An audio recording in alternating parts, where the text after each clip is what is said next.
Assalamualaikum warahmatullahi wabarakatuh. Perkenalkan, nama saya Muhammad Aflul Anam, Prodi BKPI dengan NIM 23080230035. Di sini saya akan sedikit menjelaskan tentang apa itu stres dan krisis akademik gitu. Pertama-tama kita perlu tahu bedanya stres dengan krisis. Nah, stres itu sebenarnya hal yang wajar sebagai mahasiswa seperti kita. Stres karena ujian, tugas itu sangat normal. Bahkan bisa menjadi motivasi agar kita bisa belajar lebih giat. Nah, tapi kalau stres ini kita biarkan menumpuk secara terus-menerus tanpa adanya penyelesaian, stres ini akan berubah menjadi burnout atau kondisi di mana kita kelelahan secara emosional, fisik, dan mental akibat tuntutan belajar atau hal lain yang berlebihan. Nah, lalu apa kondisi ini bisa berubah menjadi krisis? Nah, tentu saja bisa. Dalam ilmu konseling, krisis ini terjadi karena cara yang kita gunakan untuk mengatasi stres itu sudah tidak efektif lagi. Kita merasa benar-benar tidak berdaya dan merasa kehilangan kendali atas hidup kita. Nah, jadi krisis akademik bukan lagi sekedar kayak aduh males kuliah, aduh males belajar, kayak males ngapa-ngapain gitu. Tapi sudah di tahap dimana kita tidak sanggup lagi untuk menghadapi dan fungsi hidup kita itu sudah mulai terganggu. Nah, saya ingin menjelaskan beberapa tanda dan gejala yang perlu diwaspadai agar kita lebih memperhatikan diri kita. Mari kita kenali tanda-tanda apa saja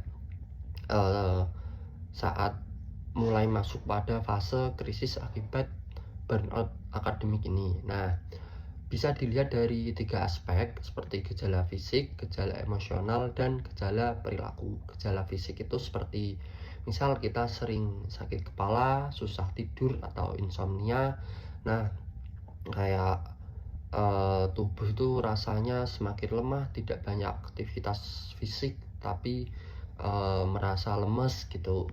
Nah, selanjutnya ada juga gejala emosional yang saya sebutkan tadi. Seperti kayak kita merasa putus asa, cemas, terus mudah marah dan merasa sendirian atau terisolasi seperti itu. Nah, selanjutnya ada gejala perilaku. Nah, dari perilaku kita ini mulai seperti kita menarik diri dari pertemanan, sering bolos kuliah, menunda-nunda tugas, terus kayak penurunan akademik kita yang secara drastis seperti itu. Nah, buat teman-teman atau orang-orang di sekitar teman-teman yang sudah menunjukkan tanda-tanda ini selama mungkin berminggu-minggu atau berbulan-bulan bahkan, kalau berminggu-minggu itu sudah termasuk mereka membutuhkan bantuan kita untuk menangani hal tersebut. Nah, baik, strategi apa saja yang dapat kita lakukan untuk mengatasi hal-hal tersebut atau solusi praktis lah seperti itu.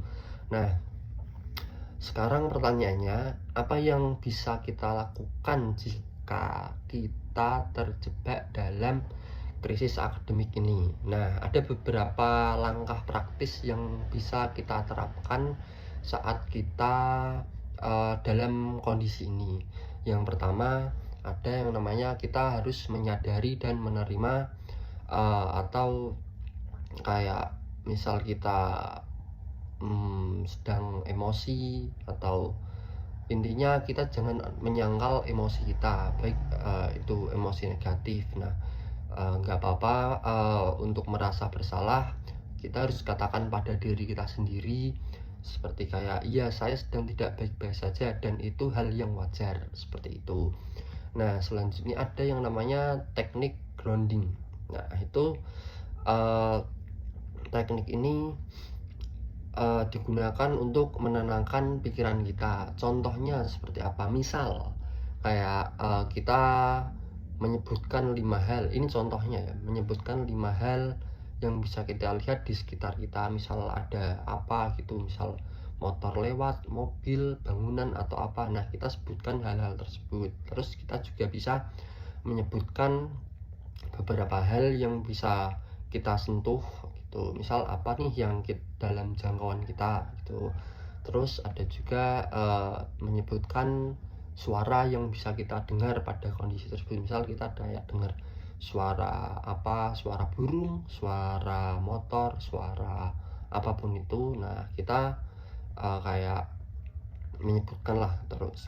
Terus kita bisa juga menyebutkan aroma yang kita cium. Misal kita bau aroma wangi atau yang lain lah seperti itu.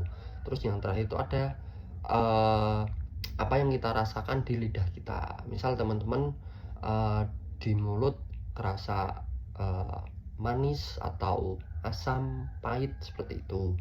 Nah, selanjutnya itu ada yang namanya atur skala prioritas dan belajar berkata tidak. Jangan jadi orang yang nggak enakan seperti itu.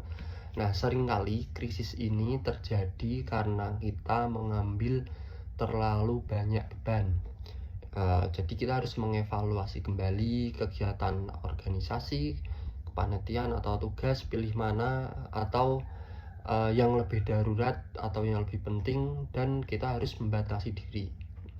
Nah, selanjutnya cara psychological first aid atau bantuan pertama psikologi gitu. Nah, jadi jangan kita pendam sendiri, ceritakan beban kita atau pikiran kita yang sangat mengganggu. Nah, kita ceritakan kepada sahabat, keluarga, atau orang-orang yang terdekat atau orang-orang yang kita percayai seperti itu. Nah, kadang-kadang tuh didengar saja sudah cukup mengurangi beban kita yang menumpuk banget di kepala seperti itu. Nah, itu tadi. Nah, oke teman-teman semuanya, apalagi buat teman-teman yang kuliah sama seperti saya sendiri, kuliah itu memang penting untuk masa depan kita, tetapi kesehatan mental dan jiwa lebih penting dan lebih berharga. Karena jika kita malah mengalami krisis atau burnout, bukan berarti kita itu lemah atau gagal.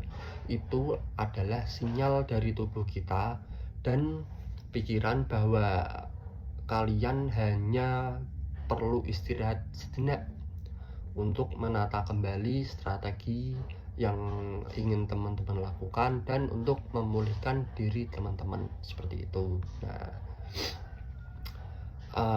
jika langkah-langkah mandiri terasa belum cukup, jangan ragu untuk meminta bantuan kepada orang-orang yang lebih profesional seperti konselor atau psikolog seperti itu, baik di kampus ataupun di sekolah gitu. Nah, meminta bantuan itu tanda bahwa kalian berani dan peduli pada diri kalian sendiri seperti itu. Jangan teman-teman merasa kayak semua itu bisa ditanggung sendiri seperti itu. Nah, itu tadi sedikit pemaparan dari yang dapat saya sampaikan. Nah, terima kasih telah menyimak video edukasi sedikit ini.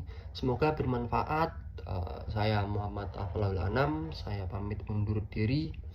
Tetap jaga kesehatan mental teman-teman dan sampai jumpa. Assalamualaikum warahmatullahi wabarakatuh.